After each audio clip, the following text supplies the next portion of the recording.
Bem-vindo, então, a todos. Hoje nós temos uma sessão com Zoom Webinar, que é sobre a história da democracia. Nós vamos ficar vários eventos neste tema da história da democracia.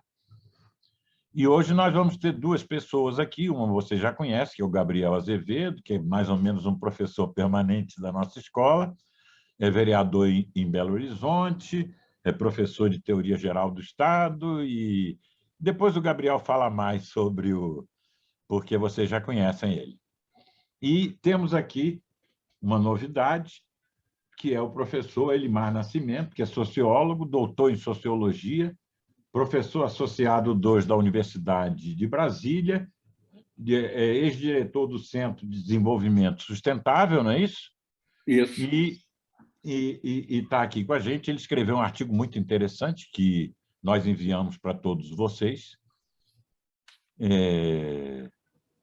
Então, nós convidamos o Elimar, que é um velho conhecido nosso também, para conversar um pouco com a gente. Como é que vai funcionar isso? O Elimar vai fazer uma exposição, o tempo que ele julgar suficiente. Eu e Gabriel podemos interagir a qualquer momento, sem interromper muito o Elimar, ou até interrompendo às vezes, ou não, né? E fazendo alguns comentários finais, e aí vocês vão fazer perguntas. Só que as perguntas hoje, no Zoom Webinar, vão ter que ser feitas por chat. E aí eu vou recebê-las aqui e eu transmito para o Gabriel e para o Elimar as perguntas. Tá ok? Então, como sempre, nós vamos manter os horários e a exposição inicial é do Elimar. Então, com a palavra, caro Elimar. Ok, muito obrigado aí a você, Augusto, pelo convite. Boa noite a todas e todos, ou bom dia ou boa tarde, dependendo de onde você estiver, né? Eu vou tentar, eu já avisei o Augusto, eu vou tentar ser relativamente breve, para que a gente tenha um tempo largo assim, de troca de ideias, de perguntas, de questões, mesmo de contestação, enfim, de manifestação de ideias diferentes, etc. A Covid, que nos assolou a todos durante esse período, sempre teve coisas muito ruins, né, com mortes, etc., mas também algumas coisas interessantes. Uma delas é que a gente pôde ler mais, né? Vivemos mais tempo recluso, etc. Eu li três livros interessantes assim, nessa área que me chamaram a atenção. Um é do Bernard Manin, que é sobre os princípios, né, da democracia, que é um livro antigo, na verdade, mas que eu recebi de presente durante a Covid, sobre o qual, como disse o Augusto, eu escrevi um artigo e publiquei no Ateliê de Humanidades, né? E uma versão um pouquinho mais simples, um blog chamado Será, né, Penso, Logo Duvido, que é um blog de pernambucanos, intelectuais, interessante. O segundo livro que me chamou muito a atenção é Os Engenheiros do Caos, né, do Dan Paul, que é super interessante, mas muito atual, enfim. Isso. Mostra todo o jogo de fake news, enfim, todo o jogo que está por trás das eleições, as novas configurações do que são as eleições hoje em dia. E é interessante que ele diz, num certo momento, que é melhor ter, né, engenheiros e físicos do que cientistas políticos em certos momentos. E um outro muito interessante, que é o livro do Rosan Vallon sobre o século do populismo, que eu também...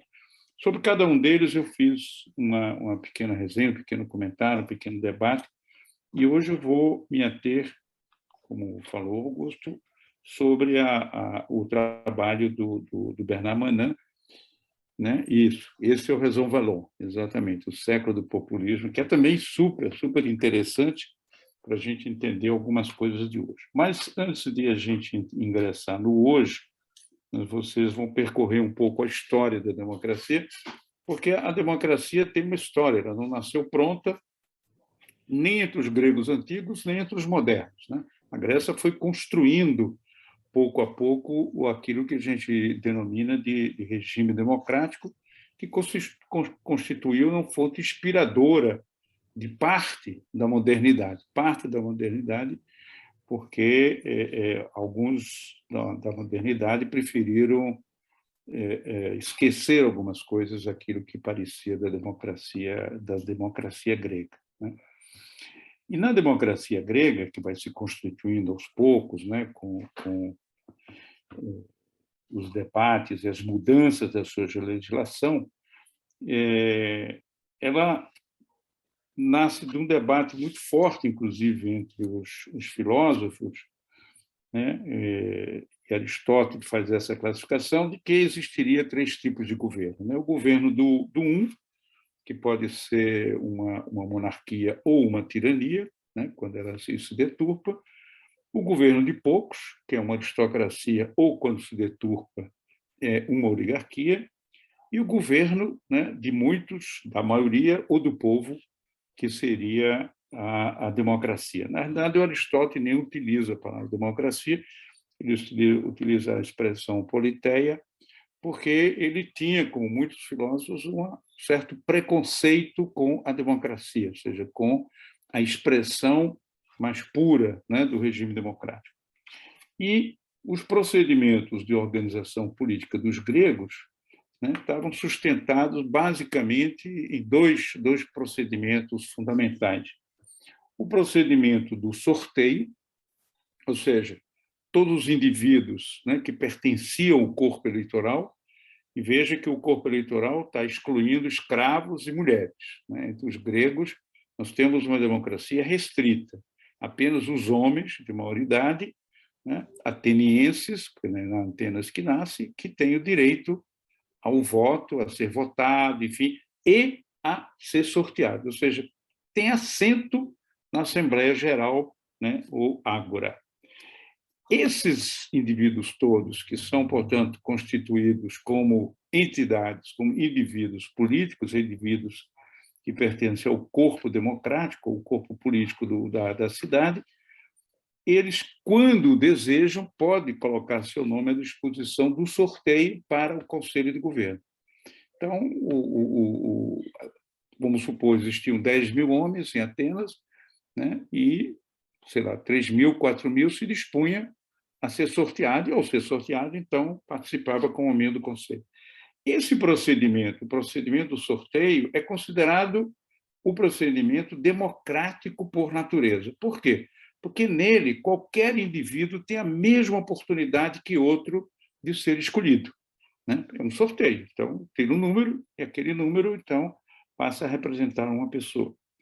Porém, os gregos tinham um segundo procedimento, que é o procedimento da votação, do voto, né? E aí, outra vez, pessoas se apresentavam para ocupar um determinado posto de governo e era votado, né, pelo Conselho de Governo que havia sido sorteado. O voto não era tido como um procedimento democrático, ele era tido como um procedimento aristocrático, veja bem. Por quê? Porque, no caso do voto, eu vou escolher aquele que é melhor para desempenhar aquela função. E o voto era reservado a algumas funções, por exemplo, a função da contabilidade das finanças da cidade, né? Finança pública, uma espécie de ministro da economia. Esse era votado. Por que era votado? Porque exigia um conhecimento específico, conhecimento do especialista. Então, entre aqueles que tinham esse conhecimento, votava-se em um deles. A mesma coisa na direção das tropas armadas. O general era votado, né, entre aqueles que tinham habilidade, que tinham a competência, né, de conduzir exército e a guerra. Então, esses eram votados. Então, o voto não era tido como um procedimento democrático, o voto era tido como um procedimento aristocrático. Porém, veja bem, e aí vem a sabedoria grega, que é construída, né, nos diversos embates daquela época, né, que eles tinham clareza de que o sorteio era um elemento essencial para guardar a essência da coesão, de que todos eram iguais, mas a votação era indispensável para não haver o enfraquecimento da cidade, ou seja, para escolher pessoas realmente competentes para conduzir a economia ou conduzirem a defesa da cidade. Então, esses tinham que ser votados. E esse elemento híbrido, ou seja, articulação de sorteio com votação, era tido como, digamos assim, o melhor regime. né? O Aristóteles, inclusive, em um certo momento, ele cita: o melhor regime é o híbrido, ou seja, aquele que articula sorteio com coesão, ou com votação. Então, esses procedimentos eles eram do conhecimento, né, daquilo que a gente chama as três fontes da democracia moderna, que são, né, a Revolução Inglesa, a Revolução Francesa, né, e a independência americana, né? Então, esses três movimentos é que deram nascimento à democracia moderna, que, na verdade, ela nasce numa recusa à democracia grega. Ou seja, eles recusam absolutamente a ideia do sorteio. Veja bem. Por quê? Porque eles dizem, qual é o argumento de recusar o sorteio? Veja, que não foi esquecido, porque o sorteio é utilizado, segundo Políbio, em Roma, não significando que Roma é democrático, nada disso, mas para determinados procedimentos, o sorteio era utilizado, como em algumas cidades da Península Itálica, que ainda não era Itália, né? Como, por exemplo, Florença e Veneza. E muitas vezes... Diga, Professor, Gabriel. desculpa te interromper, mas Nada. Augusto me deu essa oportunidade. Isso. Porque uma das formas mais, diria, Augusto, eficientes de eu ensinar a democracia para as pessoas é traçar uma coisa geométrica, professor, uma linha, um segmento de reta, e esse segmento de reta vai de 509 a.C. Opa, está aqui o... Eu vou fechar aqui. Só um minutinho.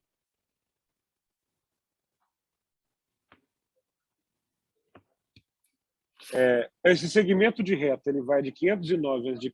até 322 a.C., ou seja, o surgimento e o desaparecimento da democracia ateniense. E depois você tem um intervalo de 2.000 anos até, digamos, a Revolução Inglesa no século XVII e, digamos, até os dias atuais. É isso mesmo? É só para deixar todo mundo aí afim e eu vou deixar o senhor seguir aí tranquilo. Está certíssimo, Gabriel, né? E esse é um elemento importante. Agora, o que eu quero chamar a atenção, ademais daquilo que o Gabriel chamou, é que nesses 2.000 anos, né, que nos separam até a criação da sociedade da democracia moderna, não há um esquecimento do que eram procedimentos na Grécia Antiga, né? E não havia um esquecimento de que o sorteio era tido como elemento importante na condução democrática da igualdade das pessoas. Portanto, era um mecanismo que, mesmo sociedades autoritárias, como era Roma, às vezes recorria.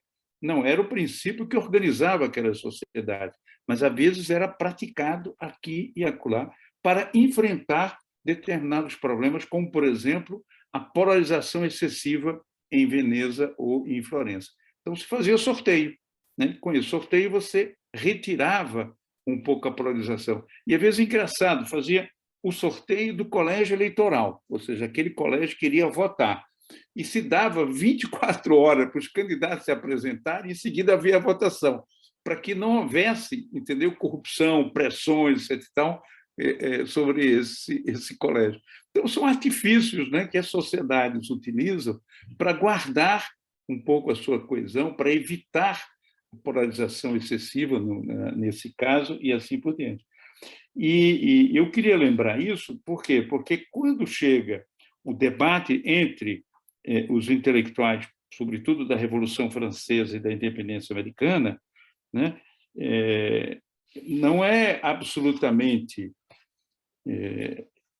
ausente, né, a ideia de que era preciso ter o sorteio e a votação, e que sorteio e votação eram os componentes da democracia que inspiravam as pessoas.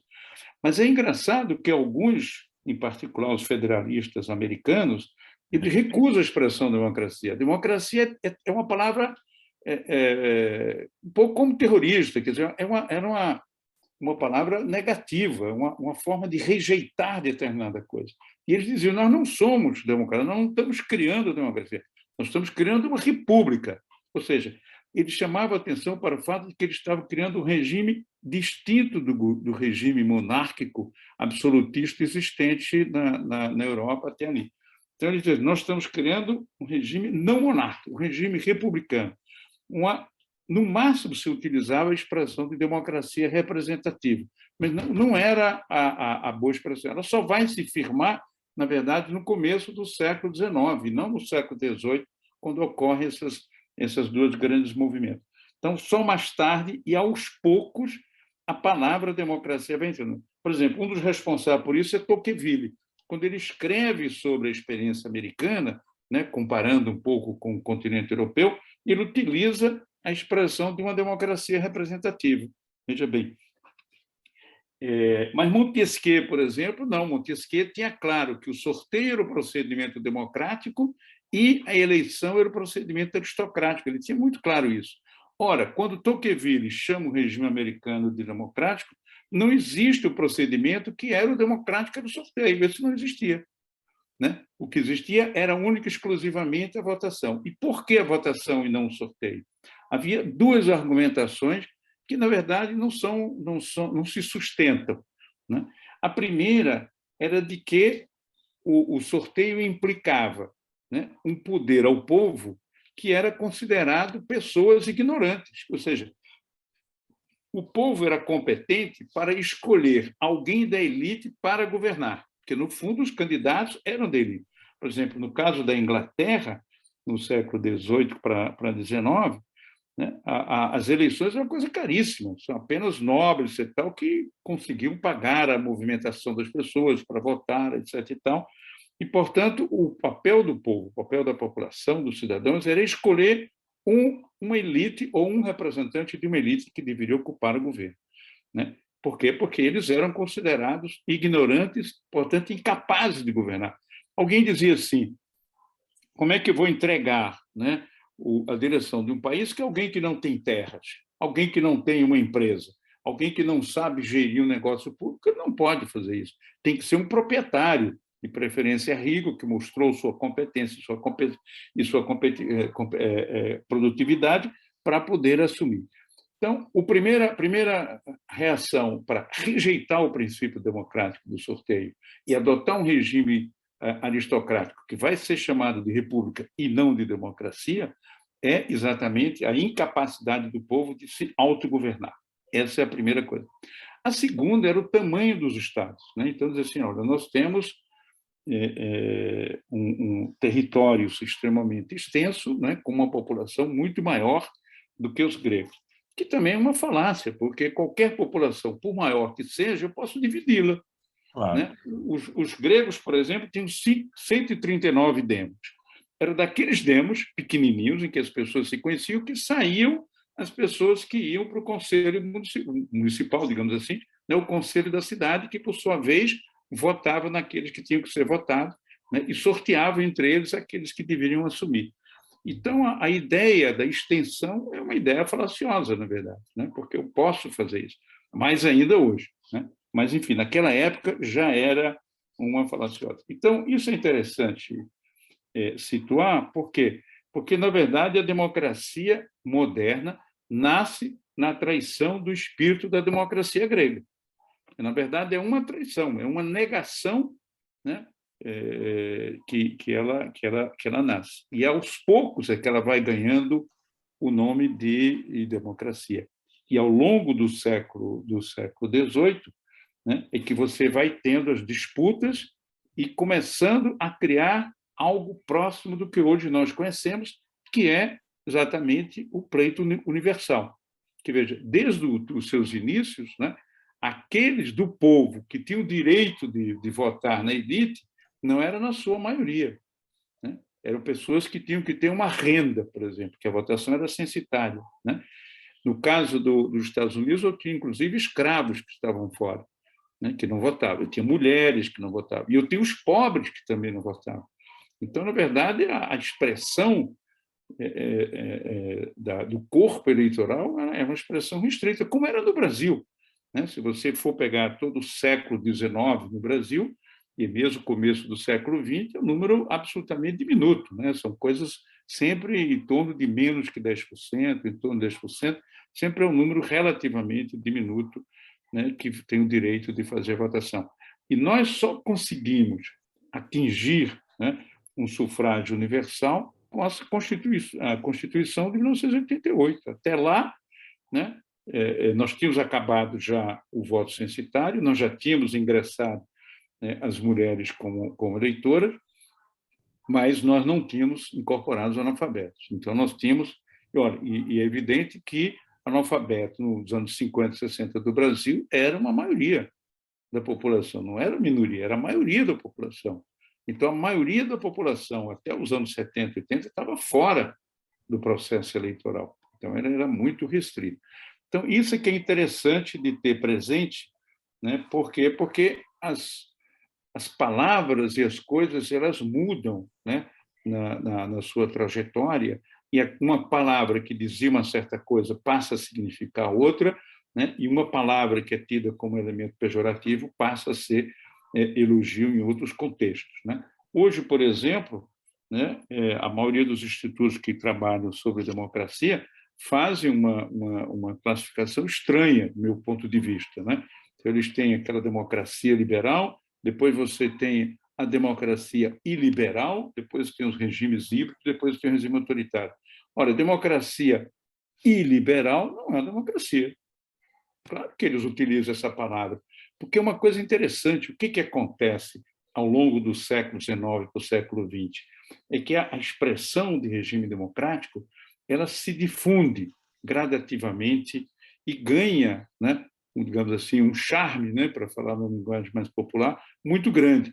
Então, hoje, né, todo mundo se diz democrata, como todo mundo se diz sustentável. Ninguém diz contra a sustentabilidade, mesmo que queima a floresta, que derruba as árvores, eles sempre se dizem sustentáveis, né? Da mesma forma, os políticos todos se dizem, né, como sendo político-democratas, né? Mas, na verdade, eles não são. E a traição do princípio democrático tem suas raízes nas próprias fontes da democracia moderna, né? Por quê? Porque, aos poucos, a democracia vai ganhando essa corporação ou essa configuração de uma democracia liberal, que é marcada, veja bem, primeiro, não é uma democracia plena, é uma democracia, indireta. Por que indireta? Porque escolheu a votação como sendo um elemento democrático que nunca foi, né? E eliminou o elemento do sorteio. Então, ela é uma democracia na medida em que eu tenho eleições livres e regulares, veja bem. Segundo, que eu tenho liberdade, né, de expressão e de organização, né, em que as pessoas são consideradas como iguais. Esses são elementos da modernidade, veja, porque a concepção de que nós somos iguais perante a lei é absolutamente moderna. Ela inexiste até o século XVIII e XIX. Não existia, simplesmente. E, no entanto, ela é a base, veja bem, da democracia moderna, que mesmo entre os gregos não existia. Os gregos excluíam claramente as mulheres e os escravos, né, da igualdade. Eram sobre-humanos, eram sobre-cidadãos, né, e não tinham plenos direitos. A democracia moderna, o que ela faz é considerar todas as pessoas como iguais. E isso é interessantíssimo. E, nessa medida, ela faz com que o poder seja algo impessoal. O poder não é mais uma família, uma pessoa, é um lugar que é ocupado por alguém que é escolhido para ocupar por um determinado tempo. Então, a democracia tem que ter o compromisso das eleições livres, portanto, eu não posso dizer que um país é democrático se a oposição está na cadeia. Veja bem, não existe isso, né? Então, é preciso livre, é regular, né, que não pode ser definido por qualquer pessoa, está previsto na lei, né? Ela tem que considerar, portanto, a liberdade de expressão e organização das pessoas em partidos e em entidades. Alguns países, os partidos são absolutamente indispensáveis ou exclusivos, outros nem tanto, né? Eu preciso desses elementos mínimos, né? Além disso, claro, o princípio da rotatividade, que está incluído nas eleições regulares, e o princípio, que era um princípio também grego, da revogabilidade, porque isso é que era interessante entre os gregos. Sorteado alguma pessoa para uma função, veja bem, ele tinha, primeiro, que prestar contas do exercício da função. Então, o princípio da prestação de contas, que é algo importante na modernidade, está entre os gregos, né? O princípio de que você tem que prestar contas e pode ser julgado e punido caso não tenha exercido corretamente sua função. Mas outro princípio interessante é o princípio da revogabilidade, ou seja, eleito, se não está cumprindo sua função e o Conselho ou a Assembleia assim percebe, ele é retirado do cargo antes do seu mandato, que geral eram mandatos curtos, entre os atenienses variava de 1 a 2 anos, embora alguns cargos, excepcionalmente, pudessem até demorar mais tempo, como era a direção das Forças Armadas, né? Ou seja, responsável pela segurança e a guerra na época. Então, esses princípios da prestação de contas, da rotatividade e da revogabilidade, é um princípio que estão nos gregos e que vieram, aos poucos, adentrando a configuração da sociedade moderna, que não nasce dessa forma, mas que, aos poucos, ao longo do século XIX e século XX, vai sendo modificada gradativamente. E aí nós temos que, e aí eu vou terminar por aqui, uma contradição é que o capitalismo, que é a base material sobre a qual se ergue a democracia, né, esse capitalismo se difunde no mundo inteiro. Você não tem praticamente, com raríssimas exceções como a Coreia do Norte, né, país que esteja fora de uma economia de mercado, de uma economia capitalista. Você não tem. Ela se disseminou e penetrou, inclusive, né, as grandes entidades contrárias ao capitalismo, que eram as entidades do antigo mundo socialista, né, como Rússia e China. Todas elas hoje são capitalistas. Porém, a democracia, que nasce da sociedade capitalista, a sociedade moderna, né, ela nasce dessa sociedade moderna, a democracia, porém ela não se difunde da mesma forma, né, que o capitalismo. Mas se difunde a ideia de que ser democrata é ser bom. A tal ponto que, por exemplo, entre os chineses, existem alguns que começam a desenhar uma reflexão interessante, curiosa, né, de que existe uma democracia chinesa, né, e que, inclusive, é melhor do que a democracia liberal. Ou seja, a China não é um regime autoritário, nem, como dizia Fukuyama, um autoritarismo responsivo, nem isso. Ele é um autoritarismo democrático. Por quê? Porque eu tenho 100 milhões de pessoas que votam, vejam bem, que escolhem os dirigentes da China. E 100 milhões é algo como 8 a 9% da população chinesa, né? Mais ou menos 8% da população chinesa vota. E aí o raciocínio dele é engraçado, que ele diz assim, quem não está no Partido Comunista é porque não tem interesse pelo bem comum, só pela sua própria vida. Então, por isso que não vota. Como ele tem interesse no bem comum, fique no bem individual, fique lá no bem individual. Quem quer se preocupar com o bem comum, entra no Partido Comunista e passa a ser eleitor democrático. E o processo de escolha é um processo muito melhor do que os países ocidentais. Jamais um Trump ou um Bolsonaro seria eleito presidente na China, porque ele tem que passar por uma série de provas. Nem um capitão excluído do exército, nem um empresário falido, entendeu? Estaria na frente da nação. Isso aqui é interessante, né? Mas a ideia, a básica ideia é essa, é que se constituindo gradativamente, né? Porque não nasce, nada nasce pronto na Grécia Antiga, né? Essa democracia, esse regime democrático sustentado em dois procedimentos, o sorteio e a votação, é restabelecido na Idade Moderna, porém se excluindo o sorteio como sua parte integrante. O interessante é que, recentemente, alguns países têm adotado, de maneira territorialmente restrita, a história do sorteio. Então, já existem comunidades, né, conselhos ou comitês sorteados entre os cidadãos em algumas cidades europeias, que passam a ter algumas funções e alguns poderes dentro da sociedade. Um deles é de elaborar propostas de leis para aquela cidade. Então, as propostas de lei, o comitê se reúne por sorteio, né, e eles produzem leis que são levadas ao parlamento que foi votado para que seja votado, né? E isso com a máxima de transparência para os cidadãos daquela cidade. Então, sobretudo Bélgica, Holanda, são países, um pouco a França, são países fortes nesse que eu tenho conhecimento, deve ter em outros países que eu não conheço. Então, a ideia do Manin é um pouco essa, como a democracia se constitui de uma maneira meio capciosa, por caminhos meio tortos para chegar ao que nós temos hoje como democracia liberal, ou indireto, ou representativa. Pronto, agora a gente pode debater, discutir, discordar à vontade. Eu vou ressaltar alguns pontos que você trouxe para ajudar aqui, antes do pessoal se animar a perguntar. Uhum. Bom, o primeiro é que está absolutamente correto. Da essência da democracia é o sorteio mesmo. É incrível que nos primeiros 50 anos, depois da reforma distrital do Clístenes, porque a turma confunde, né, demo com povo, mas demo era distrito. Os demói eram os distritos, não é? Isso, então, a democracia é um governo que nasce a partir de uma reforma distrital. Por quê? Tira o poder dos genos, das famílias, e dá o poder aos distritos, vamos dizer. Então, acabou tendo 139, você lembrou? No início era 119, depois foi crescendo o número de distritos. Foi uma maneira inteligente, essa reforma distrital, de quebrar o poder das famílias da aristocracia fundiária, não é? Porque elas mandavam em tudo, claro.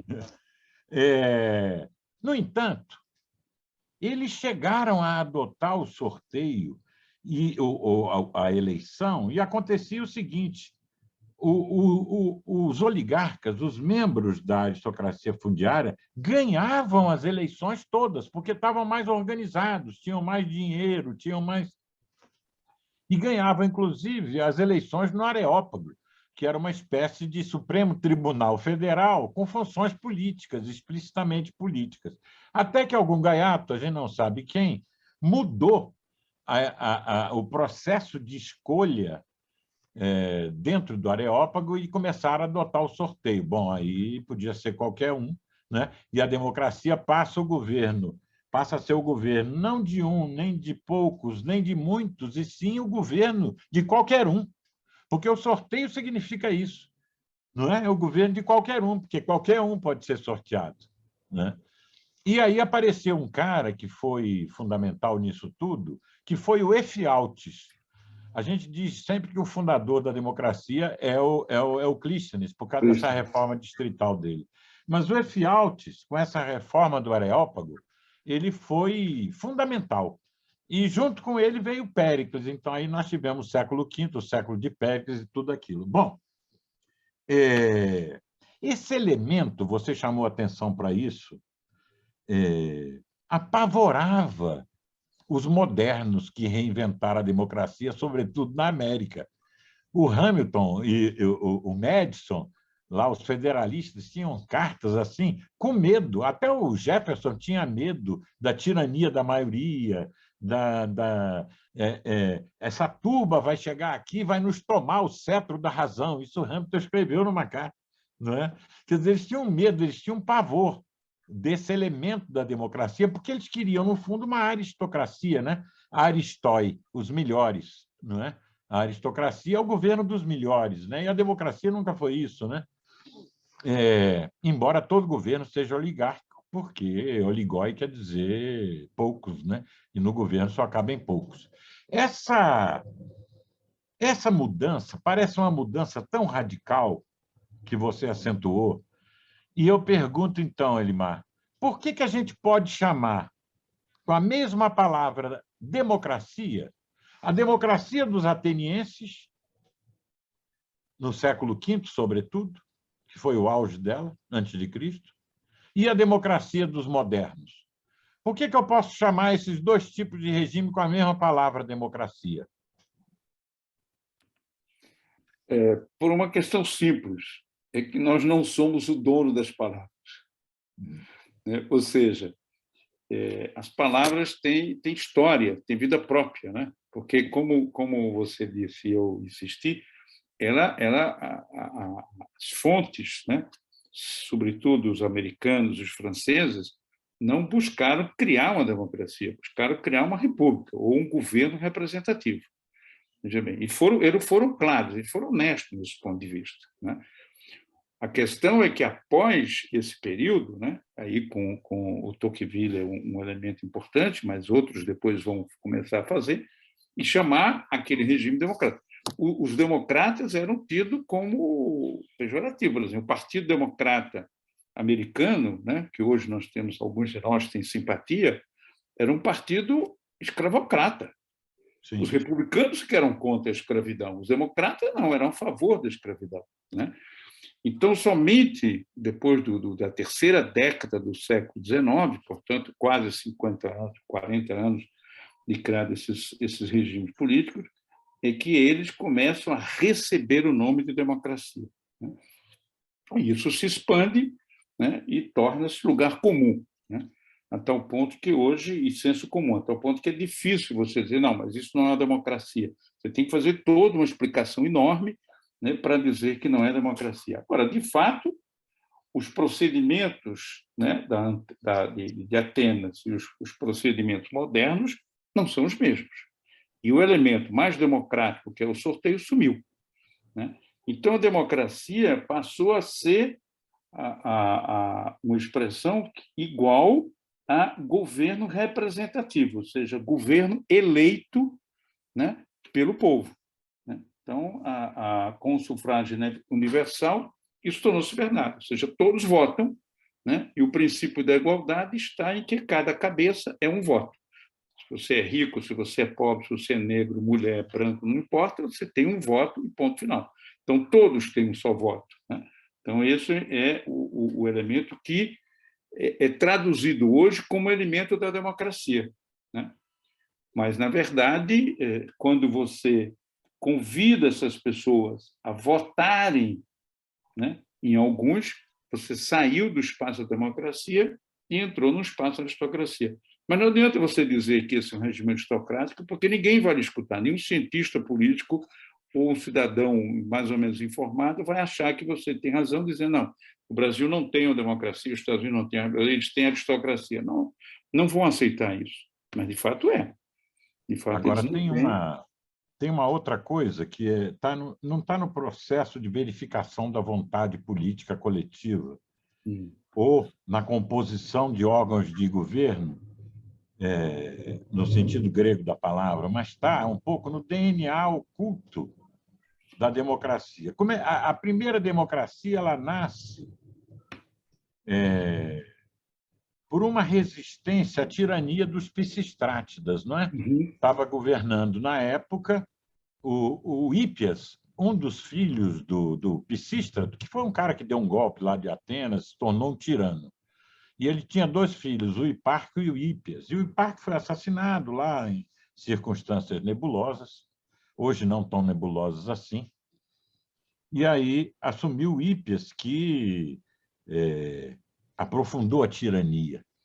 Então, quando a democracia nasce, ela nasce como resistência à aristocracia dos pisistrátidas. Quando os parlamentares ingleses, no século XVII, começam a tentar pôr um freio no poder despótico do Carlos I, eles também surgem resistindo à tirania do Carlos I.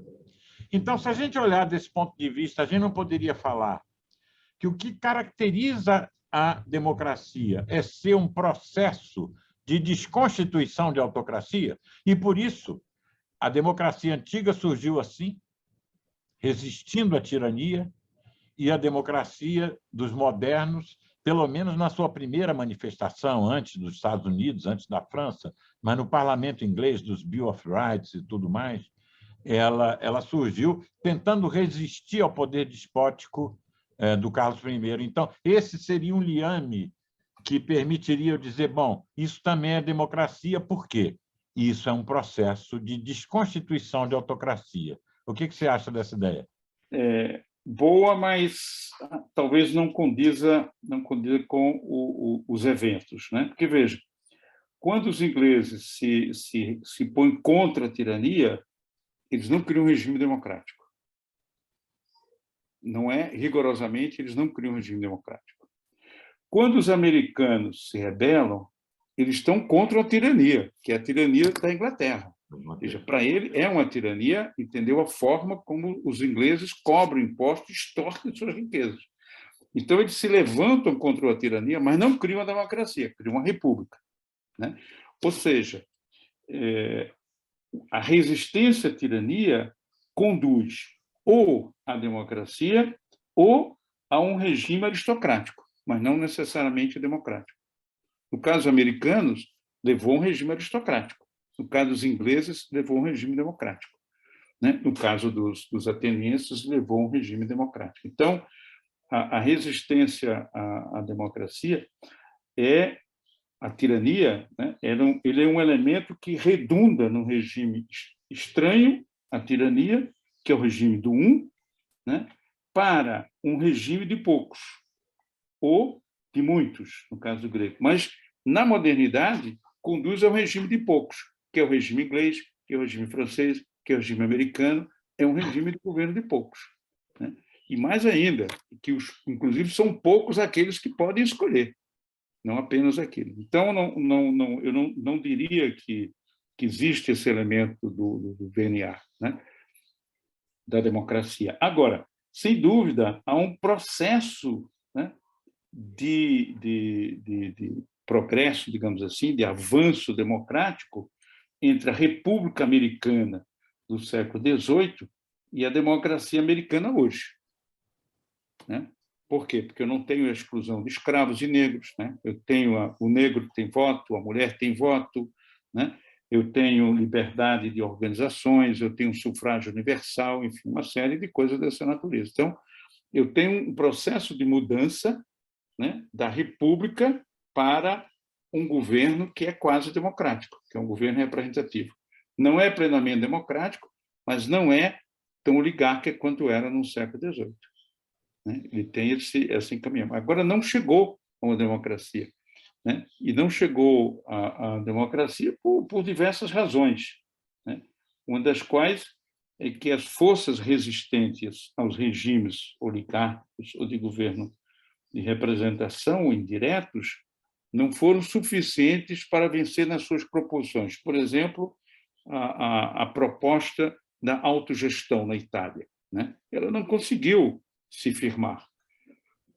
A autogestão é uma forma, né, democrática de conduzir, né, a questão da produção. Não conseguiu. Ela estourou aqui, teve um bom avanço em alguns lugares, mas morreu, né? E morreu, inclusive, junto com os movimentos que inspiraram. Então, a autogestão hoje é muito mais um texto que você encontra do que uma prática que você possa examinar, né? E já começaram a chegar perguntas, Elimar? Eu vou fazer algumas. Eu estou recebendo aqui, o pessoal está me mandando para eu ser o intermediário.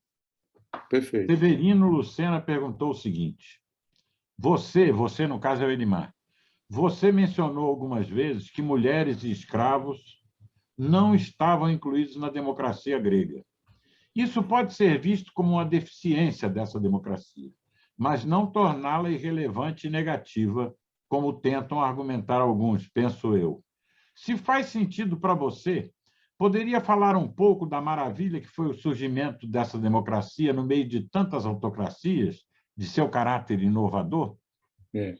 Sem dúvida, Severino tem razão. Quer dizer, porque o problema todo é a gente tentar entender os contextos, né? Hoje em dia, a gente tem um pouco de dificuldade disso, né? Quando pega uma expressão dentro de um determinado contexto e aí, né, acha que ela não presta porque não corresponde ao contexto atual. No contexto cultural, né, dos gregos antigos, né, mulheres e escravos não eram considerados cidadãos. Do nosso ponto de vista, é absolutamente negativo. Mas, do ponto de vista da época, entendeu? Alguma coisa positiva. Ou seja, as mulheres e os negros estavam excluídos, porém, os restantes tinham assento para escolher um governo democrático por meio do sorteio da votação. Então, tem um progresso e, evidentemente, um risco, né? Por quê? Porque, ao redor, né, dessa experiência democrática, o que impera é a tirania, entendeu? E a oligarquia, né? Nos outros países que estão ao seu redor, né? Então, de certa maneira, Atenas é uma ameaça, né? Aquela experiência em face de um mundo que é averso a essa ideia, né? Então, claro que havia comunidades, né? Os cristãos, depois, em alguns lugares, chegaram a criar espécies de pequenas comunidades democráticas e tal, mas, na época, eles não existiam, inclusive, né? Era um risco e uma ameaça aos outros países. Por isso que havia uma tensão em relação a isso, né?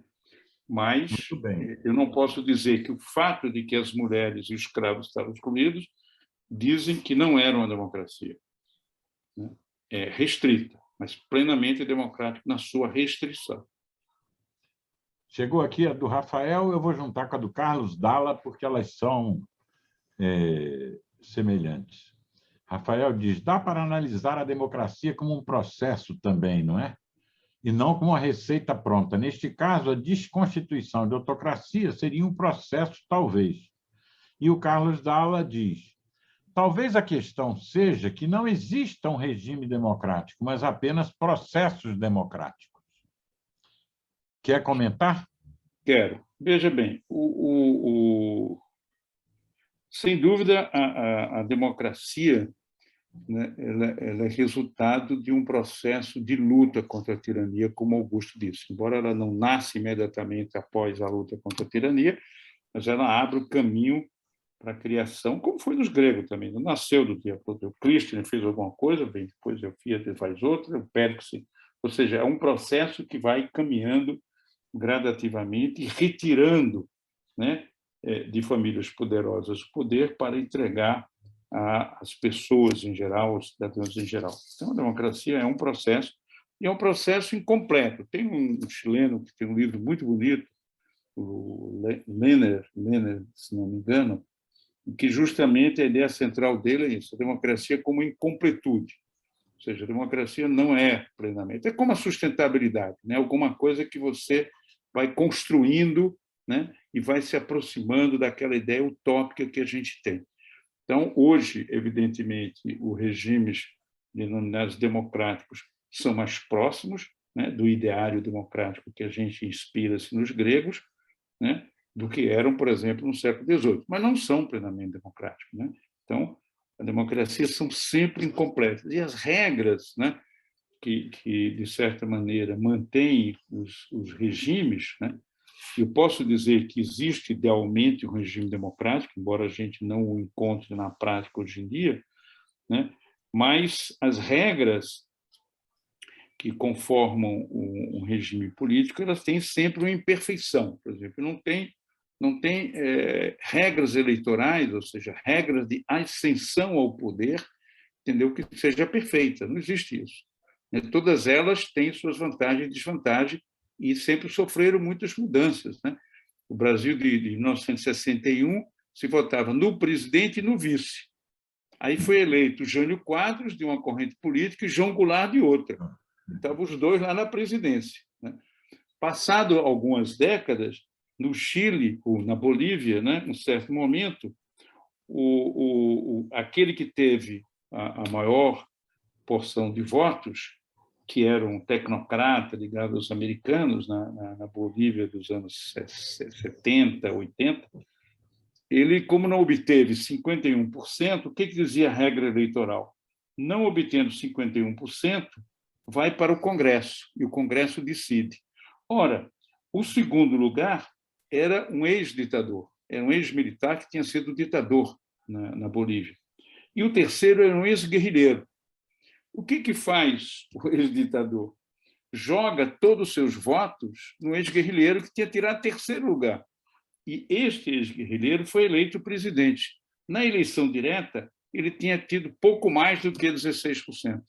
E se instituiu como presidente, segundo as regras, absolutamente legal, né? Então, é isso que, por exemplo, a regra proporcional, né, ela tem uma vantagem que ela permite minorias estarem presentes no parlamento, nesse regime eleitoral, né? o que, mas, ao mesmo tempo, ela provoca, né, essa abertura de leque partidário, né, que compromete a governabilidade de um país. Né? Quando você tem 32, porque o partidos, né, é ingovernável, mas não é a existência de 32, porque a Inglaterra tem 50, não tem problema nenhum, você pode ter 200 partidos. O problema é saber os partidos que estão presentes no Congresso e que constituem a maioria. Se eu preciso de 7, 8 partidos para constituir a maioria, entendeu? Começa a ser ingovernável. É muito distinto, como, por exemplo, o Brasil do Sarney, em certo momento, houve eleição e o MDB sozinho ganhou em 26 estados e a maioria absoluta do Congresso Nacional. Somente o MDB decidiu o que fazer, junto com o presidente da República, mas ninguém. Mas depois disso, acabou. Nós temos cada vez maior número de partidos para constituir uma governabilidade. Então, eu acho que o regime democrático ideal existe, eu acho que é uma utopia que a gente deve perseguir porque ele é factível, mas esse regime, que é essa utopia, ele nasce de um processo, né, gradativo, porque a democracia tem essa natureza da sua incompletude, né, de não estar plenamente preenchida todos os requisitos. Legal. O Juliano pergunta, eu acho que o Juliano é o Juliano que mora no Texas, mas vamos ver. Há pelo menos um elemento de sorteio na sociedade americana, seleção do júri. Isso. Como você vê isso? Ajuda a aproximar a democracia americana da ateniense? Veja, eu acho que tem não chega a aproximar, não, mas é um elemento interessantíssimo, né?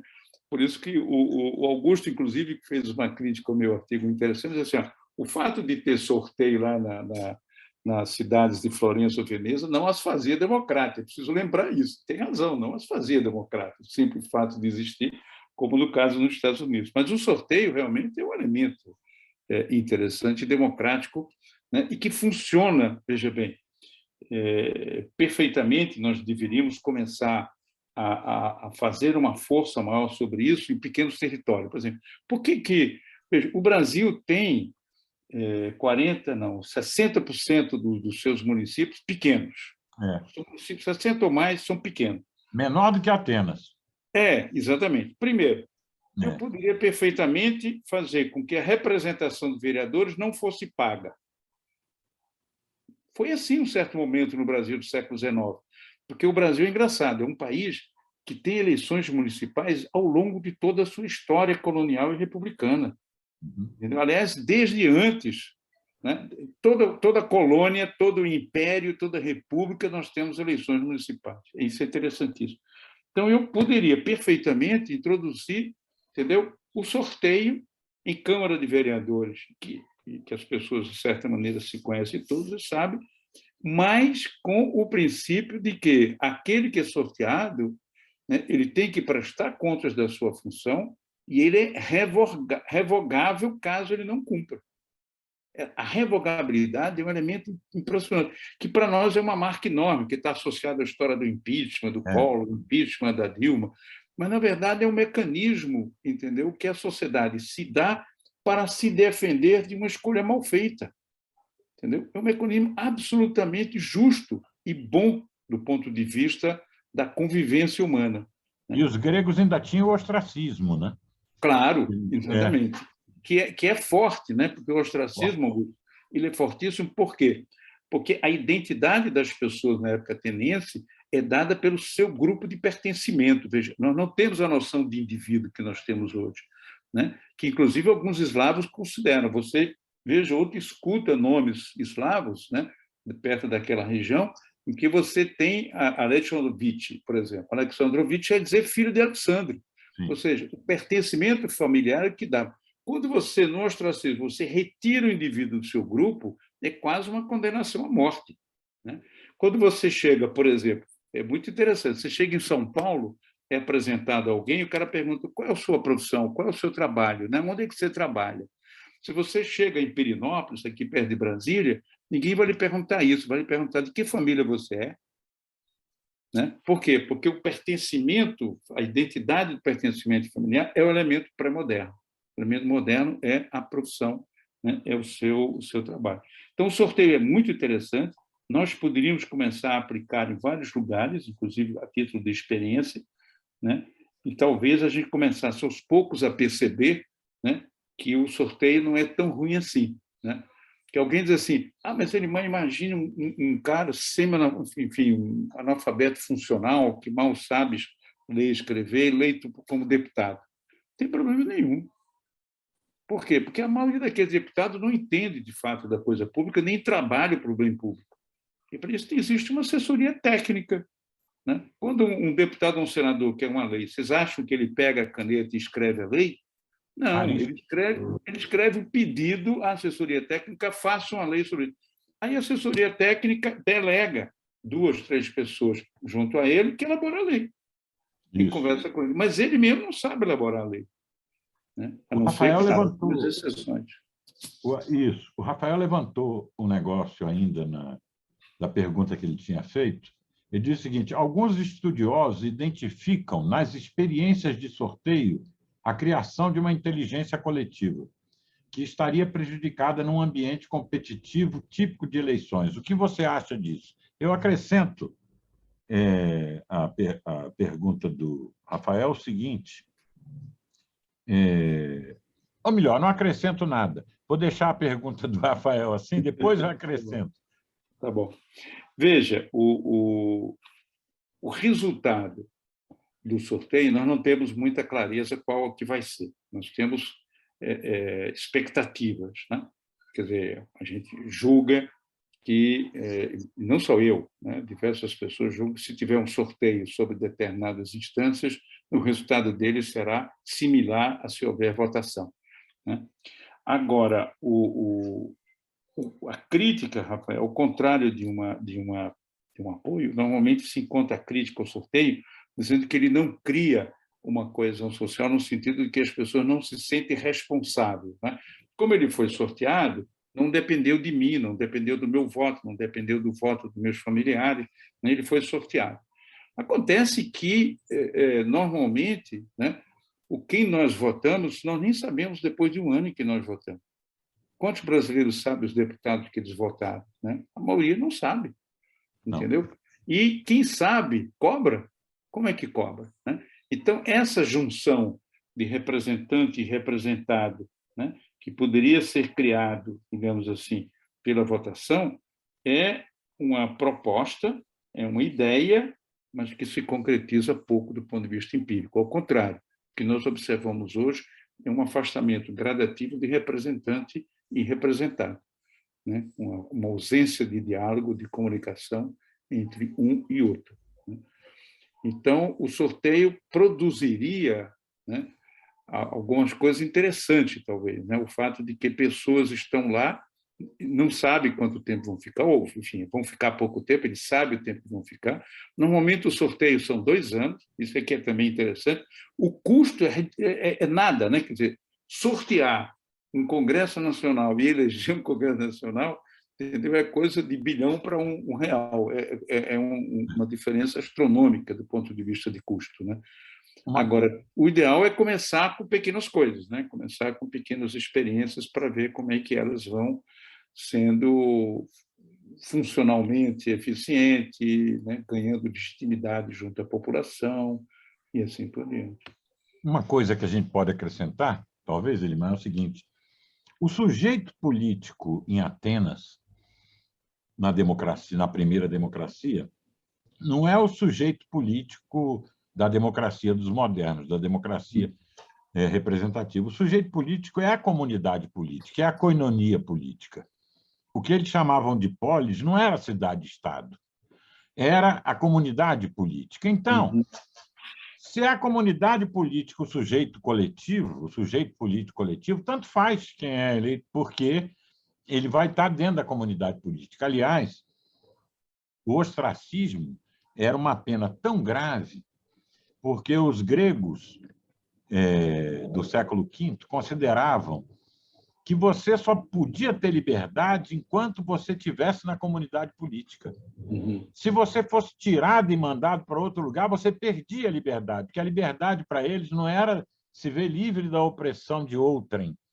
A liberdade para eles era se comprazer na convivência com os outros membros da comunidade política. Então, o ostracismo é uma pena para que talvez a gente não tenha nada equivalente depois que ele... Era 10 anos, né, o cara, e era votação para o ostracismo. Mas assim, era Não era votação. sorteio, não, era votação mesmo. Porque E o cara era uma escrevia. decisão que tinha que ser tomada, né, pela comunidade política, né? Agora, essa diferença ela é vital, porque se o sujeito político é coletivo, a eclésia sempre dá conta de se autorregular. Uhum. Agora, se o sujeito é individual, aí você fica escolhendo aquele sujeito que é melhor, que você acha que é o melhor, não é? Então, essa é uma das diferenças de contexto entre a primeira democracia e a democracia reinventada pelos modernos. Muita gente aqui fez perguntas que são convergentes com essa temática que a gente está abordando. O Ranilton Roberto fez muitas. Eu não sei nem se eu vou conseguir, Ranilton, falar todos. Ele fez mais sugestões, propriamente, do que perguntas. Ele fez umas 4 sugestões. Debater quais fóruns devem existir para aprofundar a democracia. Depois ele fez uma outra sugestão, como evitar a centralização em grupos de partidos existentes, em frentes democráticas, etc. e tal. Depois, os fóruns de decisão devem ter representantes de todas as correntes e debates, etc. e tal. Eu vou pedir ao Ranilton para mandar essas perguntas por e-mail para nós, e aí eu repasso para o Elimar, se ele tiver, achar interessante, quiser comentar, ele faz, porque agora aqui elas são tantas que elas vão nos tirar desse debate mais pinga-fogo aqui que nós estamos travando.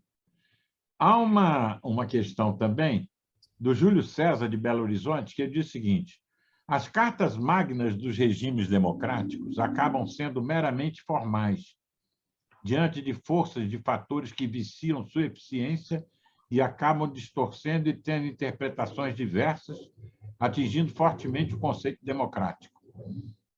Não precisaríamos de uma cultura política, educacional e de cidadania para que as cartas magnas fossem eficientes no cotidiano das pessoas?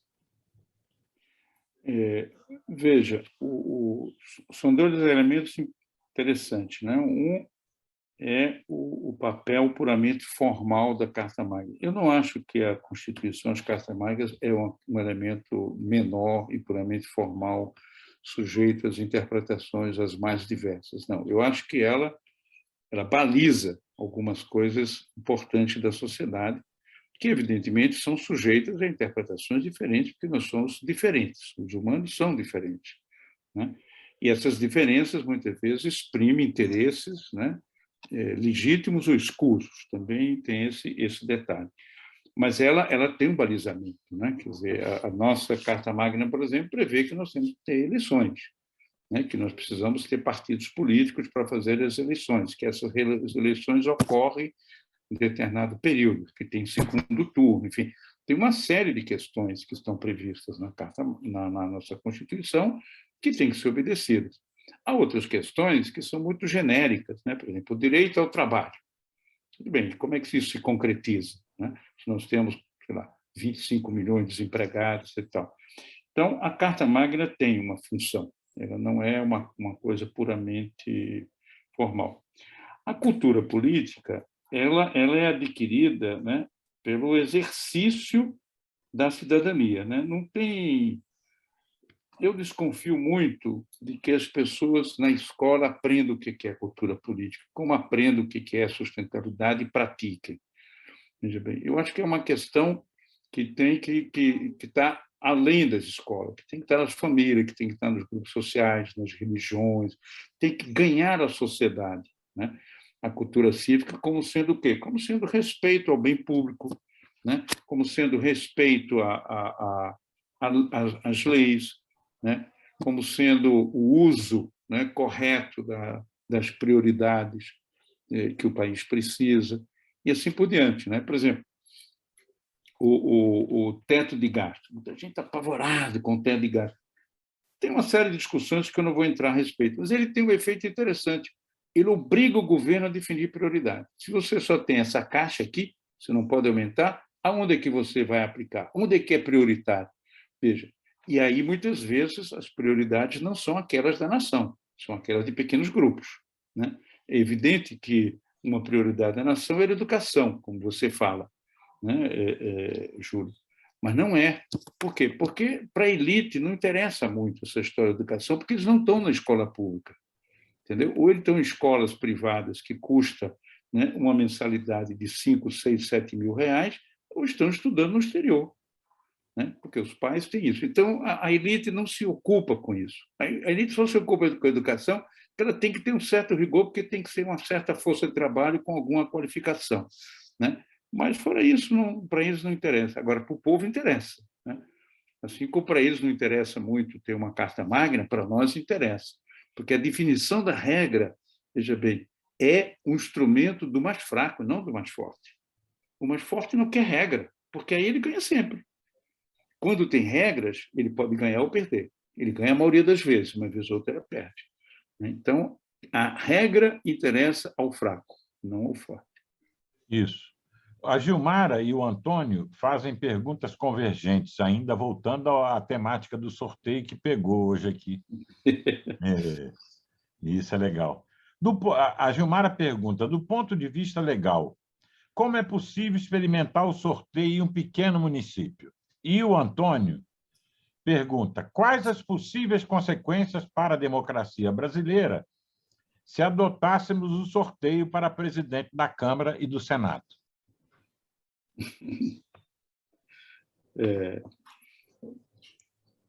Eu não posso dizer o sorteio do presidente da Câmara e do Senado, eu não posso dizer qual o resultado, mas, no caso da Câmara de Deputados, é capaz de ser um resultado muito melhor do que aí está, né? Muito provável. Mas a gente não pode dizer, né? Do ponto de vista legal, realmente é uma questão a ser trabalhada, mas ela pode ser trabalhada de mil formas. O que algumas cidades fizeram, né? Elas criaram, né, na cidade um comitê sorteado de cidadãos que passaram a elaborar leis que a Câmara ou o Parlamento tinha que examinar. Era obrigado, tinha que acolher, entendeu? Expor, debater, discutir. E isso é interessantíssimo, porque uma série de leis que interessam à população não são discutidas no Parlamento, porque no Parlamento discute, em grande parte, né, não sempre, em grande parte, leis que interessam a alguns, né? Por exemplo, por que nós temos uma indústria automobilística de 70 anos ou mais de existência no país com isenções de impostos com tributação especial? Não existe sentido nisso. A isenção de impostos você dá, por exemplo, a energia eólica, que está começando, energia solar, mas durante um certo período. Depois, essas empresas têm que ganhar, né, escopo próprio e disputa do mercado. Então, eu acho que é possível, do ponto de vista legal, né, que a Câmara, por exemplo, vote e crie um comitê. E esse comitê elabora leis e ela examina e discute. E aí, na medida que essas leis são interessantes, que as pessoas veem essa manifestação, se pode começar a tentar movimentos no sentido de mudar a carta orgânica das municipalidades, podendo introduzir isso. Então, tem que haver uma pressão, né, nesse sentido. Mas o começo pode ser feito já, que é a criação desse comitê que uma Câmara pode eleger, pode decretar, né, a criação do comitê. O Carlos Dalla pergunta, a respeito das experiências de autogestão e auto-organização citadas pelo Elimar, e das quais temos exemplos em todo o mundo, que caminhos podem ser vislumbrados hoje para o desenvolvimento dessa perspectiva na realidade da vida política contemporânea? O que as ocupações escolares que ocorreram na esteira das manifestações de 2013 têm a nos ensinar sobre isso? Veja, a autogestão ela é alguma coisa que pipoca aqui e acolá ao longo da história da humanidade, pelo menos a ocidental, que eu conheço um pouco mais do que a oriental, né? E, de certa maneira, ela hoje está presente numa série de pequenos, de minúsculos, né, de micros movimentos que constitui aquilo que a gente chama de pós-desenvolvimento, né? Por sinal, tem um livro muito interessante, que é uma espécie de um dicionário sobre o pós-desenvolvimento, que se chama Pluriverso, né? É até um livro que está no Google, você termina acessando. Eu acessei em espanhol, tem também em inglês, em português, em francês. Um livro que ganhou grande repercussão, tem cerca de 2 anos. Esse livro, Pluriverso, né, ele é um dicionário dos movimentos pós-desenvolvimentistas. E esses movimentos pós-desenvolvimentistas, eles conversam muito com algumas tradições libertárias, digamos assim, da humanidade, né? Eles dialogam muito com a história da harmonia das sociedades humanas com a natureza, que está presente, por exemplo, no Bem Viver, né? Elas se articulam muito, né, com a questão da construção de pequenas comunidades, né, como são as agrovidas, né, a permacultura, o convivialismo, né, o decrescimento, que você encontra, né, em várias partes do mundo e que tem uma presença de autogestão muito grande, né? E movimentos sociais, né? Movimentos sociais que criaram esse comportamento. Então, a autogestão, ela não morreu, mas ela sobrevive de formas diferenciadas, né, em pequenas e minúsculas experiências que tem em todo o mundo. A própria organização, por exemplo, de cooperativa é uma espécie de autogestão, né? A associação, por exemplo, dos agricultores locais. Eu, por exemplo, compro todos os meus legumes, né, e frutas de uma associação que reúne produtores locais ao redor de Brasília. Então, não tem intermediário. Eu digo o que eu quero no aplicativo e o produtor me traz, né? E eles se organizam entre eles. Essa divisão do transporte, né, o aplicativo, a troca, né? Eu peço X, aí não tem milho, o cara vai lá no vizinho, pega o milho, põe na minha cesta. Então, tem experiências permanentes, presentes na humanidade, embora pouco visíveis, né? Mas é um pouco isso, que também a nossa imprensa, seja ela branca, marrom, negro, amarelo, vermelho, não importa, dá pouca importância a esse tipo de coisa. 2 perguntas um pouco fora do tema que nós estamos abordando. Uma do Bruno. O Bruno pergunta: professor Edmar, na sua opinião, Cuba é um país democrático? E o João Lobato pergunta: pode existir um populismo democrático? São 2 perguntas clássicas e complicadas ou difíceis de responder, né? Veja, do ponto de vista da democracia liberal, deste ponto de vista, a democracia Cuba não é um país democrático, desse ponto de vista, certo? Da democracia liberal. Por quê? Porque não tem liberdade de organização dos partidos de oposição, né? Não tem uma eleição livre, né, e disputada, etc. Agora, do ponto de vista social, né, é o país onde, né, criou o sistema de saúde e educação melhor da América Latina. Não existe nenhum igual, né? Mas tem essa diferença do ponto de vista da democracia liberal. Veja bem, que alguns acham que existem outras democracias, etc. Não a iliberal. A liberal não é uma democracia, isso que existiria. Então, o que eu posso dizer é isso. Eu sou um admirador da resistência cubana, mas devo dizer que não é democrata e que, portanto, é um regime não democrático. Isso é o dela. Agora, produziu bens para o país, produziu como a China. A China também é o país que mais retira pessoas da fome, mas não é democrático, né? E aí, bom, interessante, porque a democracia não resume tudo na nossa vida. Ela é importante, é onde a gente pode se desenvolver melhor, mas não é tudo.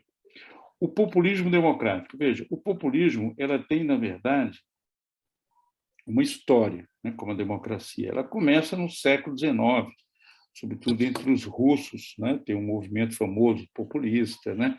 de ressurreição do poder camponês, etc. Depois tem um populismo latino-americano, né? Com Vargas, Perón, Gaitana, Colômbia, etc. E você tem o populismo moderno, né? O atual.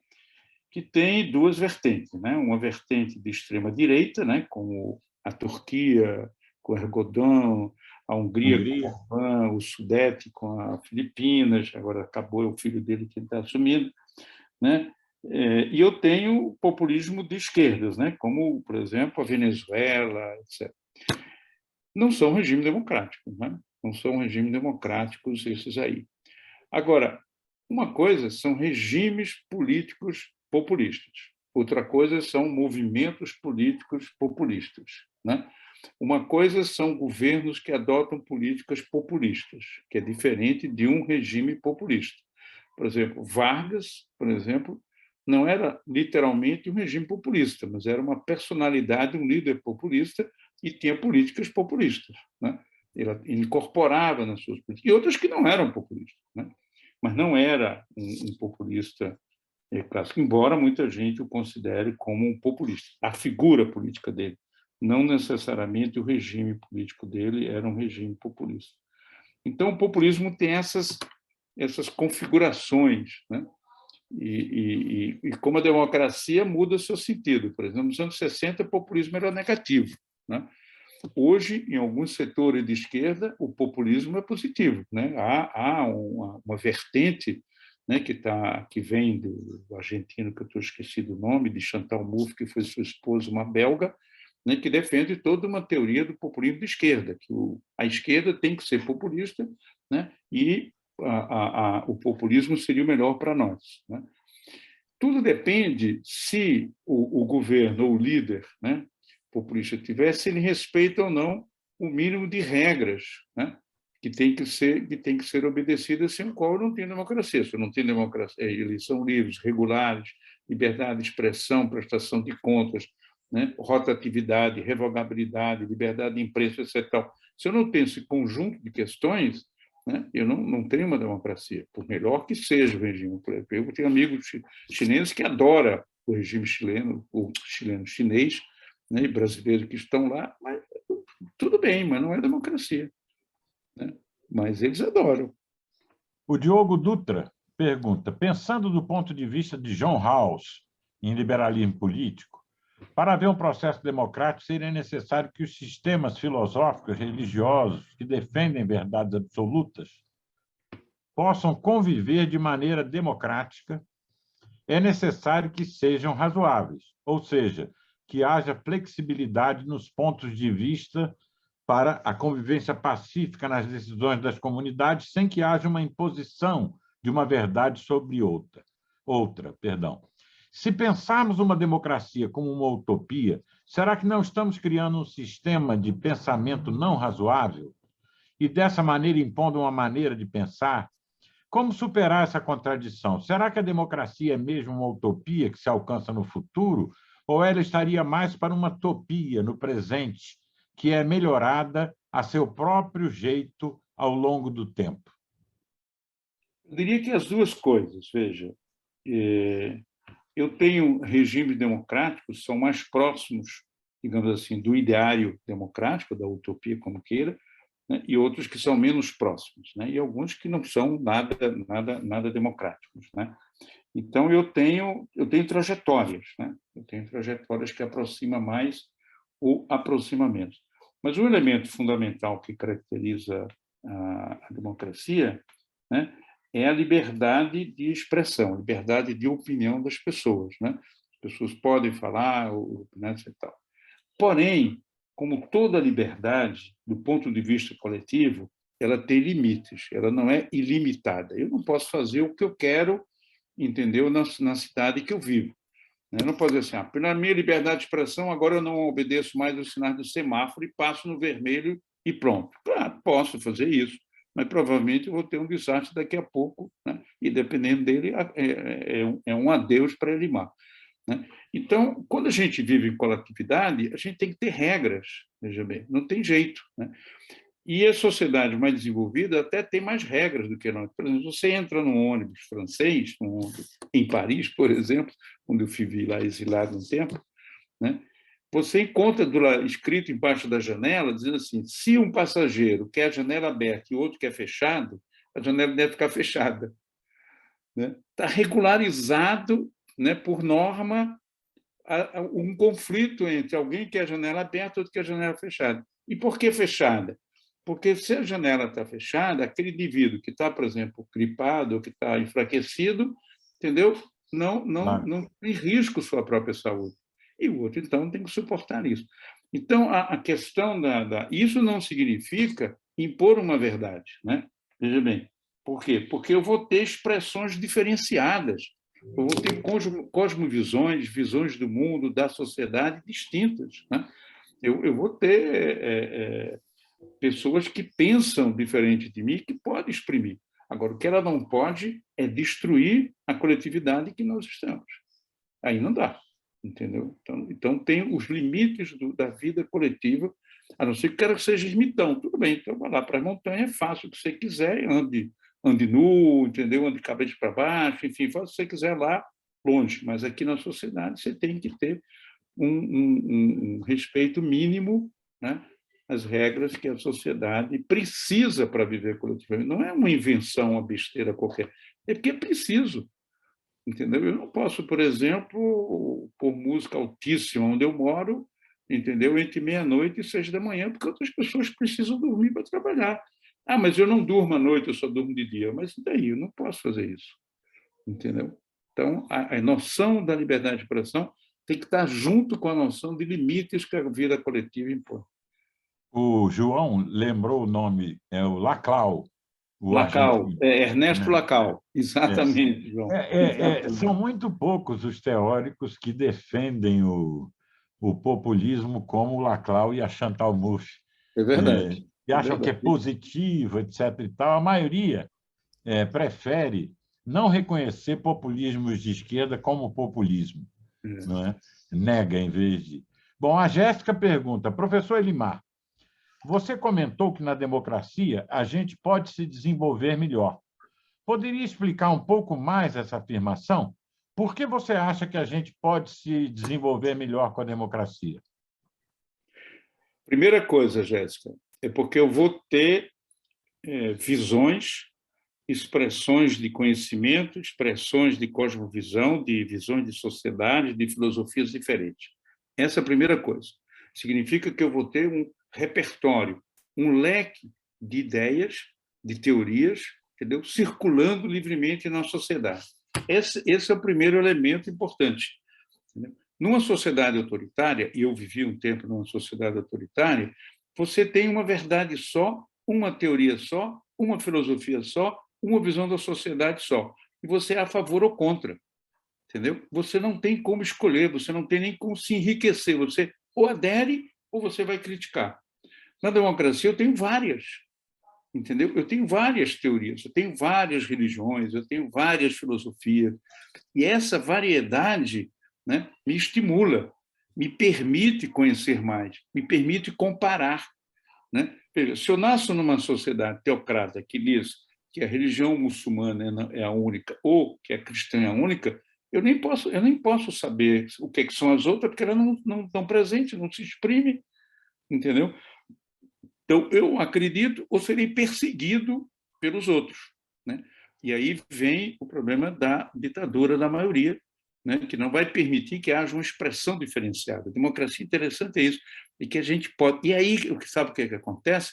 Em geral, o regime democrático são regimes com mais capacidade de inovação, de experimentação diferente, porque isso é valorizado, entendeu? Você pensar diferente, você descobrir uma ideia nova, entendeu? Você mudar o lugar da cadeira onde você senta, entendeu? Então, isso é maravilhoso, entendeu? Só sabe o que é a democracia maravilhosa quando alguém que já viveu sob um regime autoritário em algum momento. Severino pergunta novamente, mas é outra pergunta. Atenas era vista como uma ameaça para todos os regimes ao seu redor. Você acha que podemos traçar um paralelo com o comportamento da Rússia em relação à Ucrânia nesse sentido? Seria a Ucrânia uma ameaça à Rússia? Na sua opinião, as democracias liberais estão sob ataque das autocracias no presente momento? Cito também como exemplo o ataque ransomware recentemente conduzido por hackers russos contra a democracia costarriquenha. Veja, a guerra Rússia-Ucrânia ela tem uma história, né? Ela não nasceu de graça. A Rússia tem algumas alegações para ter feito algo que é criminoso, que é a invasão de um outro país, armado, né? Matando as pessoas. Isso é criminoso. Isso não, em qualquer legislação, isso é um crime. Então, é um ato criminoso o que a Rússia fez em relação à Ucrânia. Ele teria razões para fazer isso? Primeiro, havia ogivas nucleares na fronteira russa? Não. Os ucranianos eram, na verdade, russos e não ucranianos, como alguns diziam? Não, senão não teriam resistido, né? Terceiro, o governo ucraniano era tomado pelos neonazistas? Não. Os neonazistas tiveram 2% de voto no Congresso. O presidente da Ucrânia é judeu, veja bem, é difícil imaginar um judeu neonazista. Então, a França tem muito mais extremistas e neonazistas do que a Ucrânia, né? A Le Pen teve 20 e tantos por cento do voto, quer dizer, foi para o segundo turno, inclusive, né? Então, todos os argumentos que a Rússia utiliza para atacar a Ucrânia não são sustentáveis. O argumento mais forte é a expansão da OTAN. Existiu o Pacto de Varsóvia e a OTAN, e os dois deveriam desaparecer. Nunca houve um acordo de que os dois deveriam desaparecer. Veja bem, o Pacto de Varsóvia se dissolveu porque a Rússia dissolveu e os países ganharam sua autonomia. E aí o que acontece com a maioria desses países? A maioria desses países buscou refúgio junto à Europa. Por quê? Porque eles tinham uma história de perseguição e genocídio praticado, não genocídio, mas de criminalidade praticada pelos russos. Os russos invadiram a Hungria, os russos invadiram, entendeu, a Polônia, os russos praticaram invasões e crimes sobre outros países. E simplesmente buscaram, entendeu? Talvez a OTAN não devesse ter recebido, não sei, talvez devesse buscar uma forma diferenciada, mas, de certa maneira, nada explica, entendeu, a Rússia invadindo a Ucrânia, a não ser o velho sonho, entendeu, imperialista dos russos de se expandir. Como nós tivemos, o Brasil já teve, né? Quando eu cheguei a primeira vez na Bolívia, há 30 anos atrás, estava escrito: abaixo era imperialismo brasileiro, né? E aí me lembraram: olha, vocês tomaram terras do Uruguai, do Paraguai, da Bolívia, da colônia francesa. Fomos. Felizmente, abandonamos essa vocação. Abandonamos de tal forma que um dia desse uma parte da Bolívia queria se separar para entrar no Brasil, e o Brasil falou assim: não, cara, não dá para fazer isso, segura aí, entendeu? Não queremos mais isso, né? Por quê? Porque nós somos grandes demais dentro desse país. Então, tem um componente importante. Agora, regimes autoritários têm atacado países democráticos, sem dúvida, mas não é ataques assim contra o ideário, não, é ataques em dois sentidos. Um, porque em sendo democráticos é incômodos e ameaça para eles. Veja, é um regime diferente, entendeu? E isso faz com que as pessoas percebam o que é a diferença. E segundo, porque eles querem ter aliados dentro desses países. Ou seja, para os russos é muito melhor ter Trump do que Biden ou outro qualquer, entendeu? Para os russos é muito melhor ter Bolsonaro do que ter outro qualquer. Eles sabem disso. Então, eles, entendeu, fazem interferências para poder ter pessoas eleitas que vão fazer parceria com eles e, evidentemente, não vão criar obstáculos a seus movimentos expansionistas. Então, é uma questão de geopolítica, né? Da Rússia de tentar buscar esses outros. Muito bem. Ranilton Roberto fez muitas observações, mas não foram propriamente perguntas. Aí seria preciso, elas são tantas, Ranilton, eu não estou pulando você, não, que eu vou pedir para você colocar isso no e-mail, mandar para a gente, ou a gente salva aqui no chat e aí manda para o Elimar. São muitas sugestões e não daria agora para a gente colocar numa sessão de pergunta como está caminhando agora, né? Elimar, um ponto que você não abordou, porque também não estava no nosso programa de hoje, que era sobre a história da democracia, mas eu acho que vale a pena a gente conversar um pouquinho, é o seguinte: qual é o futuro? O Bob já fez essa pergunta, mas vamos fazer de novo. Qual é o futuro da democracia? Porque eu sei que você sabe, a partir de 2005, o número líquido de democracias deixou de crescer no mundo. É verdade. Então, o Larry Diamond chama isso de recessão democrática. E o pessoal do VIDEM, da Universidade de Gotemburgo, que é o grupo talvez mais dinâmico e ativo hoje, que está monitorando a democracia no mundo e formulando também indicadores, índices de democracia, observou, na verdade, essa observação não é deles, mas eles observaram que a cada onda de democratização vem uma onda de autocratização. E nós estamos na terceira onda de autocratização, que vem após a segunda grande onda de democratização, que foi a queda do Muro de Berlim e a conversão de alguns países da Europa do Leste à democracia, embora imperfeitamente, mas tudo bem. Então, recessão democrática, terceira grande onda de autocratização. Restaram, a rigor, cerca de 30 democracias liberais e 60 democracias eleitorais que... isso é a classificação do VEDEM, né? Ele divide os regimes em 4 tipos. Democracias liberais, democracias eleitorais, eu sei. Autocracias eleitorais e autocracias fechadas, tipo Cuba, China, Coreia do Norte, etc. E tal. Bom, mas são pouco o número de democracias, vamos dizer, liberais ou full democracy, sei lá. Né? O The Economist tem 21 lá só, não é? O VEDEM tem 32 e etc. e tal. E o número de autocracias eleitorais no mundo é maior do que o número de democracias. Isso é muito significativo. E se a gente for ver a população dos países autocráticos, aí não adianta nem comparar, né? Porque a Índia hoje é uma autocracia eleitoral, a Índia, e a China é uma autocracia fechada. Somando essas duas populações, quase metade da humanidade. É quase metade da humanidade. Bom, isso tudo é para ilustrar uma pergunta. O que você acha que vai acontecer? A democracia vai conseguir se reinventar? A democracia vai conseguir sobreviver? Porque, olhando assim, dá a impressão de que o mundo mergulhou numa recessão, não apenas numa recessão, mas num período meio tenebroso, né? Então, a questão é a desconexão, desconsolidação democrática, as democracias vêm sendo erodidas, não é? Se elas não caem mais por golpes militares, elas estão sofrendo forte processo de erosão ou de corrosão interna. O que você acha que vai acontecer, Limar? Bom, eu sou uma pessoa que trabalho com cenário prospectivos há cerca de 30 anos. Né? Comecei em 1987. Então, eu sei o que é o risco de tentar pensar o que é o futuro. Né? Não é fácil. O futuro é a morada privilegiada da incerteza. Né? E, portanto, tudo pode mudar.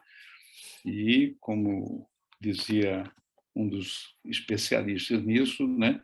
Está cheio de cisne negro solto, ou seja, aquele evento que não foi pensado e que, de repente, surge e muda tudo. O que eu sei é que a democracia entrou num processo de, digamos assim, de crise, né? Ou seja, parou sua expansão, estagnou, né? E inicia um período de recessão, embora lento e indeciso, ainda não está absolutamente firmado. E grande parte isso ocorre pela incapacidade dos regimes políticos democráticos de se reinventar em função das mudanças que o mundo tem conhecido. Veja bem, nós temos um mundo que, nos últimos 25 anos, sofreu uma mudança extraordinária na sua rapidez. Veja, há 25 anos, nós não tínhamos internet. Veja bem, em 1992, 95, não tínhamos internet. Nós vamos ter depois, nós tínhamos a Bitnet, que é o precedente da internet, mas não a internet. A internet, inclusive, no final dos anos 80, era tido por alguns como uma tolice, que não ia pegar nunca, que aquilo não tinha futuro, etc. E foram pessoas importantes que disseram isso, não foram estudantes de segundo grau que falaram, não. São pessoas que tinham uma posição de destaque no mundo tecnológico. Então, é difícil dizer, mas a gente sabe que o desafio nas democracias é justamente a capacidade de se reinventar. Para quê? Primeiro, para incorporar as mudanças tecnológicas, dando maior transparência, agilidade e visibilidade dos processos decisórios. Veja bem, de consulta às populações, etc. Esse é um elemento importante. Nós estamos vivendo um mundo digital, num mundo que é cada vez mais transparente, entendeu? Não adianta mais se esconder, você vai lá no Google, mexe para cá, mexe para lá e descobre as coisas, né? Então, esse elemento da transparência da democracia tem que incorporar. Ela tem resistido os regimes democráticos e paga um preço por isso, que é o descrédito em relação a eles, né? Porque a erosão da democracia se faz não é apenas porque um regime lhe critica, mas porque os seus participantes passam a não acreditar nela. E esse é o elemento mais importante, veja bem, é a descrença, né, nos cidadãos. Mas a segunda coisa é que a democracia tem que fazer entregas socioeconômicas, ela tem que responder às demandas da sociedade, né? E o que nós temos visto? O que no mundo ocorre ao mesmo tempo que ocorre a recuo da democracia? É que tem um aumento da desigualdade extraordinário, veja bem. A desigualdade que tinha sido reduzida até mais ou menos os anos 80, anos 70, 80, ela volta a crescer de uma maneira extraordinária. E hoje é estupidamente grande, dentro dos países e entre os países. E mais ainda, desigualdade que começa a ocorrer de maneira grave, né, no interior dos países desenvolvidos. Então, esse problema da desigualdade, esse problema da pouca transparência, esse problema da pouca entrega, da capacidade de ser efetiva em responder às demandas da população, cria essa descrença, né, na democracia. Vai conseguir resolver? Não sei. O livro que eu escrevi em 1920 é esse aqui, né? O Mundo de Desafios e Riscos Desafios. A sua segunda parte chama-se Reinventar a Democracia. Né? Bacana. Eu escolhi 3 temas centrais, que é o tema da sustentabilidade, da democracia e da exclusão social. Eu vou mandar aí para o Augusto uns 2 ou 3 exemplares que ele pode sortear entre vocês. Sorteio. Tá, pelo menos já vamos estar experimentando. Pelo menos sorteio democrático. Exatamente, para sortear entre as pessoas. Elimar, mas veja só, uma última questão, talvez, que o nosso tempo está esgotando também, e eu acho que tem sido muito proveitoso esse período aqui que nós estamos interagindo com você. Será que é papel mesmo da democracia da casa, comida e roupa lavada? Será que a democracia tem... Quem tem que fazer isso são os governos. Mas será que a democracia, como um processo essencialmente político, ela tem que fazer isso ou é os governos que têm que fazer isso? Porque, veja, aumentar ou melhorar o bem-estar das populações, Singapura está fazendo, a China está fazendo, não é? Então, claro, está usando mecanismos de mercado para fazer isso, tudo bem, não vamos entrar nesse aspecto. Mas será que as pessoas não ficam esperando da democracia uma ilusão que os modernos tiveram sobre ela, que ela é um modelo, que aí com a democracia vai ter também uma expansão do mercado e o desenvolvimento vai acontecer? Isso não foi um erro? Essa expectativa não foi um erro? Tem duas partes a sua questão. Uma é essa última, né? A ideia que nós tínhamos nos anos 60, que o desenvolvimento econômico só ocorria em países democráticos. A China quebrou esse paradigma. Esse era um paradigma, essa era uma certeza que nós tínhamos. Aliás, a China quebrou alguns, né?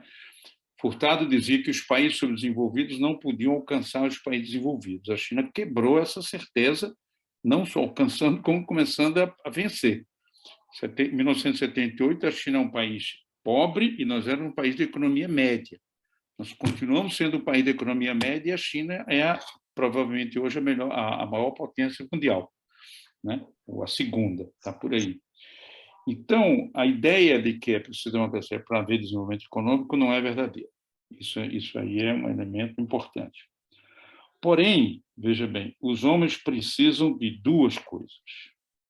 Eles precisam do corpo e da alma.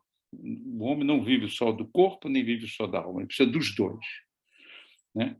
Os governos, quando são eleitos, nenhum governo é eleito prometendo que vai roubar o povo, prometendo que vai aumentar a pobreza. Todos os governos são eleitos prometendo melhorar a educação, melhorar a segurança, melhorar o sistema de saúde, gerar emprego. Todos são eleitos.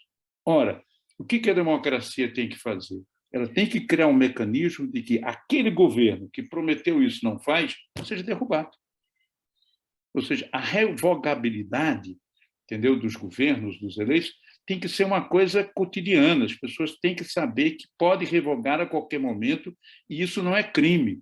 Entendeu? Essa história de que o impeachment de Dilma foi um crime, nada, entendeu? Não tem nada de crime. O impeachment de Dilma foi uma decisão política do Congresso eleito pelo povo brasileiro. Errada ou certa é outra história. Porque o que ela fez do ponto de vista legal, outros também fizeram. Tudo bem, o fato do cara ter roubado e não ter sido preso, quando eu roubar, quer dizer que não pode ser preso, porque o outro não foi preso? Não existe isso. O elemento legal no impeachment é um elemento pequeno. O elemento central de um processo de impeachment é político. A revogabilidade tem que ser política. Entendeu? Não é porque que a lei que as pessoas não leiam a lei do impeachment, sabe? É engraçado, Augusto. Eu estava trabalhando no Senado nessa época e li mais de uma vez. Só falta uma coisa nessa lei entendeu, para estar completa. É o seguinte: o cara que for torcedor do Flamengo pode sofrer um impeachment, porque tem tudo, entendeu? Ou do Corinthians, de qualquer time que a gente queira. Enfim, é uma panaceia de situações, entendeu? Incrível. O sujeito deu um movimento à esquerda, pode sofrer impeachment e tal. Então, tudo é possível. O que a gente tem que fazer é introduzir a revogabilidade como elemento importante para governos que não fazem aquilo que prometeram. E isso tem que ser feito. Por exemplo, o presidente mexicano começou a introduzir isso, né? Ele fez o quê? Ele introduziu, 2 anos depois do governo, um referendo, se o governo deve continuar ou não. Porra, fantástico, né? Passado um tempo, ele não está respondendo, derruba.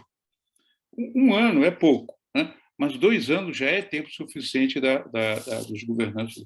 Então, a democracia ela tem que assegurar que os governos que são implementados para responder às demandas da população assim o façam, senão vão embora.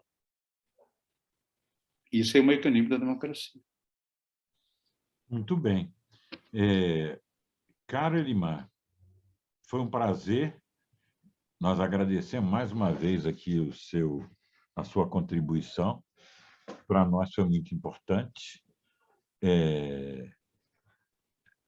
Nós vamos continuar conversando sobre esse assunto, evidentemente.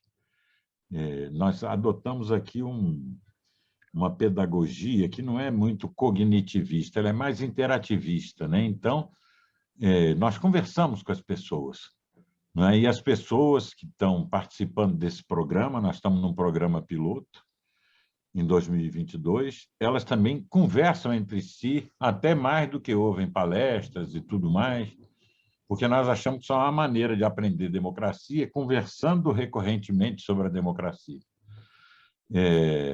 Então, foi um prazer conversar com você. Eu agradeço também todos que ficaram até o final. E nós temos um encontro marcado na próxima terça-feira, onde o tema é quais são os livros fundamentais para você acompanhar a história da democracia. O que você não pode deixar de ler? E aí nós vamos comentar essa relação de textos. Então, Elimar, mais uma vez, muito obrigado. E a todos vocês, obrigado também. Ok. Eu só queria dizer uma última coisa, Augusto, que meu agradecimento aí, para mim foi muito interessante poder discutir com vocês, escutar. acho que o Hamilton disse uma coisa muito interessante: o futuro da democracia está nas mãos das comunidades debater e traçar, né? Uma diferença do que tem as utopias hoje das passadas é que eu não tenho uma utopia, eu tenho várias utopias que vão se construindo a partir de trajetos que os humanos vão fazendo e das suas decisões. Então, muito obrigado a todos e sucesso aí nesse processo de aprendizagem. E Augusto, você ficou de mandar um endereço para eu mandar os livros para ser sorteado entre os alunos. Eu mando para você por e-mail. Grande abraço. Obrigado, Elimar. Obrigado, pessoal. Boa noite. Boa noite.